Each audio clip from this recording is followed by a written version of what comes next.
भाद्रपद पौर्णिमा ते भाद्रपद अमावस्या हा 16 दिवसांचा कालावधी पितृपक्ष म्हणून पाळला जातो. या 15-16 दिवसाच्या कालावधीमध्ये आपल्या पूर्वासुरींचं, पूर्वजांचं, ज्यांच्यामुळे आपलं अस्तित्व आहे, त्यांच्या प्रती कृतज्ञता व्यक्त करण्याचा हा कालावधी आहे. या ठिकाणी आपल्याला दोन चित्र दिसतात आहेत, एक वरच्या बाजूला आणि खालच्या बाजूला. वरच्या बाजूला पिंडदानाचा विधी चाललेला आहे आणि अंगठ्याने पिंड जे भाताचे तयार केलेले आहेत त्यांना पितरांचं नामोच्चार गोत्रोच्चार करून त्यांना पिंडदान करण्यात येत आहे. तर खालच्या बाजूला तर्पण विधी दिलेला आहे.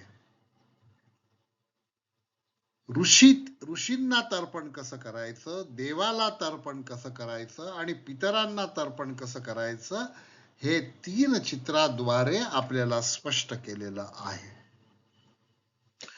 श्राद्ध कर्म करणे हे श्रद्धेचा भाग आहे आणि ते श्रद्धेनेच करायला हवा. जर आपला वंश चिरकाल टिकावा, तर आपल्या जीवनामध्ये येणाऱ्या समस्यांचा अंत व्हावा, आपले आयुर आरोग्य अभिवृद्धी ऐश्वर्य संपन्नता राहावी असं वाटत असेल तर पूर्वजांप्रती कृतज्ञता व्यक्त करणे अत्यावश्यक आहे.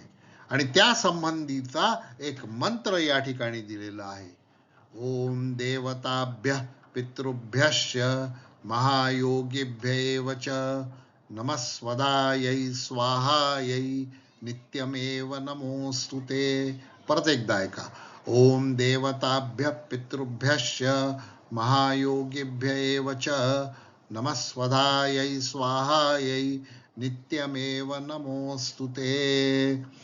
स्वधा आणि स्वाहा ही 2 देवींची नावं आहेत आणि श्राद्ध कर्मामध्ये या दोन्ही देवींचा नामोच्चार अत्यावश्यक आहे.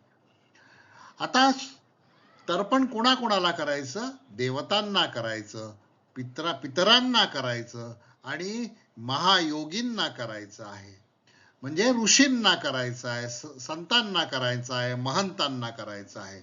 संतांना, महंतांना, ऋषींना कसं तर्पण करायचं ते पहिल्या चित्रात खाली दिलेलं आहे. पितरांना तर्पण कसं करायचं ते दुसऱ्या चित्रात दिलेलं आहे. आणि देवांना तीर्थ कसं करायचं द्यायचं ते तिसऱ्या चित्रात दिलेलं